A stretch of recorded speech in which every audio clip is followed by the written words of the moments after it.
नमस्कार दोस्तों, मैं हूं ट्रेनिंग ऑफिसर राहुल पाटीदार और आपका फिर से स्वागत है मेरे चैनल टेक ट्यूब राहुल में।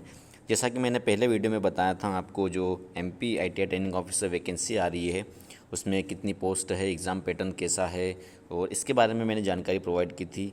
आज की वीडियो में हम देखेंगे कि जो कोपा पोस्ट की जो एग्ज़ाम का जो सिलेबस होता है उसका एनालिसिस करेंगे और उसमें जो क्वेश्चंस पूछे गए हैं, टॉपिक वाइज जो क्वेश्चंस थे उसके बारे में देखेंगे कि कितने टॉपिक से, किस टॉपिक से कितने क्वेश्चंस पूछे जाते हैं और उसमें नॉर्मली उसका जो डिवाइडेशन होता है उसमें क्वेश्चन पेपर में मार्क्स का वो कितने आते हैं।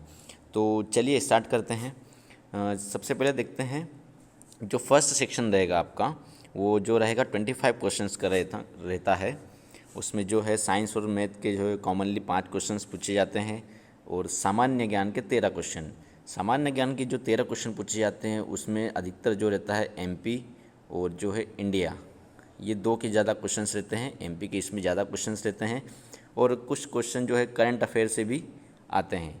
तो आपको जो सेक्शन फर्स्ट के लिए आपको जो जनरल नॉलेज है उस पर ज़्यादा फोकस करना पड़ेगा, क्योंकि जो रीजनिंग एबिलिटी है और जो बेसिक कंप्यूटर ज्ञान है इनके बहुत ही कम क्वेश्चंस रहते हैं। और जो मैंने पहले पुराने जो पेपर्स है 2013 और 16 के मैंने एनालिसिस किए थे उसमें भी यही देखने को मिला है कि आपको जो है जीके का पोर्शन उसमें ज़्यादा रहता है, बल्कि उसकी बजाय जो विज्ञान हो गया और रीजनिंग हो गई और बेसिक कंप्यूटर हो गया उसके बहुत ही कम क्वेश्चंस रहते हैं। इसलिए फोकस करिएगा आप ज़्यादा जनरल नॉलेज के ऊपर, इसे अच्छे से प्रिपेयर करिएगा। उसके बाद देखते हैं जो सेकंड सेक्शन रहेगा आपका 75 क्वेश्चंस का, उसमें कौन कौन से टॉपिक है कोपा के और कितने क्वेश्चंस उसमें से कॉमनली पूछे जाते हैं। जो सबसे पहला आपका जो चैप्टर है सिलेबस के हिसाब से, कोपा का जो एमपी आईटीआई ट्रेनिंग ऑफिसर का जो सिलेबस है उसके हिसाब से जो पहला आपका टॉपिक है वो है introduction to computer and Windows OS, जिसमें आपको हिस्ट्री, जनरेशन, ऑपरेटिंग सिस्टम की वर्किंग, इसके बारे में जो नॉर्मल बेसिक क्वेश्चंस रहते हैं और इसमें से कॉमनली 4 क्वेश्चंस पूछे जाते हैं। जो सेकंड चैप्टर है हार्डवेयर एंड सॉफ्टवेयर इंस्टॉलेशन, इसमें booting process, BIOS setting, memory, hardware and software issues, इससे रिलेटेड क्वेश्चंस रहते हैं। इसमें भी 4 क्वेश्चंस पूछे जाते हैं। जो थर्ड जो आपका टॉपिक है वो है DOS command and Linux operating system, इसमें भी आपको कॉमनली 3 से 4 क्वेश्चन पूछे जाते हैं, ज़्यादा क्वेश्चन इसमें नहीं पूछे जाते हैं।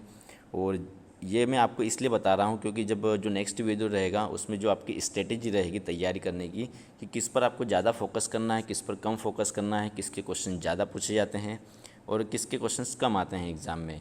इसलिए ये जो वीडियो है इसको अच्छे से ध्यान से देखिए। इस देखने के बाद आपको ये ध्यान रखना है कि आपको किस टॉपिक पर ज़्यादा फोर्स देना है, किसको ज़्यादा अच्छे से तैयार करना है, ताकि जब एग्ज़ाम में क्वेश्चंस आए तो कोई भी क्वेश्चंस आपसे मिस ना हो।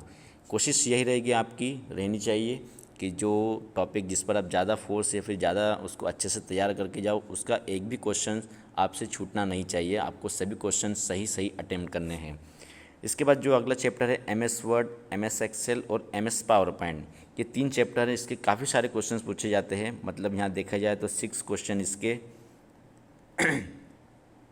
उसके बाद जो 6 क्वेश्चन है एमएस पावर पॉइंट के और जो है 6 क्वेश्चन एमएस एक्सेल के, यानी कि कुल मिलाकर ये 12 से 15 क्वेश्चन जो रहते हैं वो आपके एमएस ऑफिस से ही आते हैं और ये क्वेश्चंस ज़्यादा पूछे जाते हैं इसके।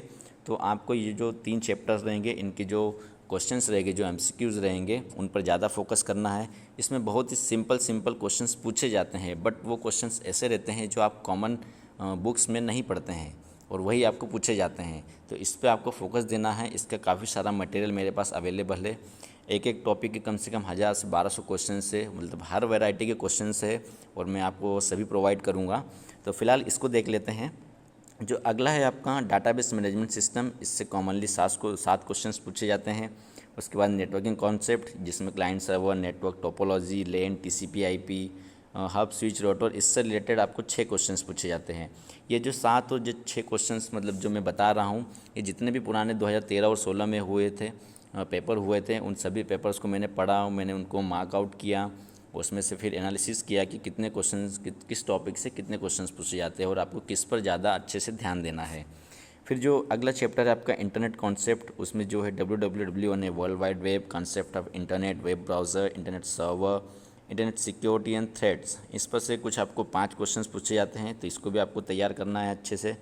उसके बाद जो है web designing, JavaScript, introduction to VBA and Tally, ये जो आपके चैप्टर्स हैं इनमें से सबसे ज़्यादा क्वेश्चंस पूछे जाते हैं, क्योंकि जो ये ITATO ये एक तरह से टेक्निकल पोस्ट है, यानी कि आपको स्किल बेस्ड जो है बच्चों को रेडी करवाना पड़ता है। तो आपको जो वेब डिज़ाइनिंग, जावा स्क्रिप्ट, ये जितनी भी प्रोग्रामिंग लैंग्वेज है और ये जो टेली अकाउंटिंग सॉफ्टवेयर है, इससे रिलेटेड भी क्वेश्चंस ज़्यादा पूछे जाते हैं। जो लास्ट ईयर के पेपर थे, मतलब जो 2016 में पेपर हुए थे, उनमें भी जावा स्क्रिप्ट हो गया, VBA हो गया, आपका वेब डिज़ाइनिंग हो गया, उसके बाद नेटवर्किंग और डेटाबेस, इनमें से काफ़ी सारे क्वेश्चंस, मतलब ज़्यादा क्वेश्चंस इन्हीं से पूछे गए हैं। तो आपको तैयारी करते समय फोकस भी इन्हीं पर ज़्यादा करना है। तो कोशिश करिएगा कि इन चैप्टर्स को ज़्यादा से ज़्यादा पढ़िए, इनके ज़्यादा से ज़्यादा MCQs लगाइए, ताकि आपको बेनिफिट मिल जाएगा उसका एग्ज़ाम में। और जो लास्ट है ई-कॉमर्स और साइबर सिक्योरिटी, इनसे 2 या 3 क्वेश्चंस नॉर्मली पूछे जाते हैं। एक जो शिफ्ट थी उसमें तो सिर्फ एक ही क्वेश्चन पूछा गया था। और जो 2013 का पेपर है, अगर आप लोगों ने 2013 का पेपर आपके पास अवेलेबल नहीं है, आपको नहीं मिला है, तो आप अपना ईमेल आईडी मुझे कमेंट बॉक्स में दीजिएगा, मैं आपको बिल्कुल शेयर कर दूंगा। और आप उसे अच्छे से पढ़ लीजिए और उसको ध्यान भी रखिए कि किस टॉपिक से कितने क्वेश्चंस आते हैं।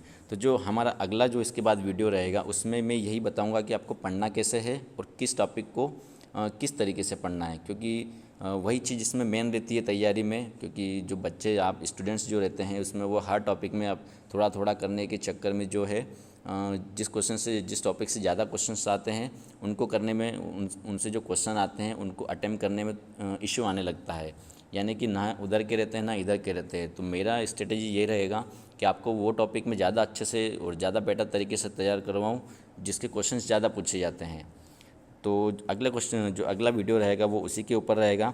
तब तक आप मेरे चैनल को सब्सक्राइब और शेयर कीजिए, और जो भी अपने साथी भाई बहनें हैं उन्हें शेयर कीजिए, ताकि वो भी ज्वाइन कर सके इस चैनल को और इसकी तैयारी कर सके अच्छे से। तो प्लीज़ सब्सक्राइब कीजिए मेरे चैनल को। And thanks for watching. Thank you very much.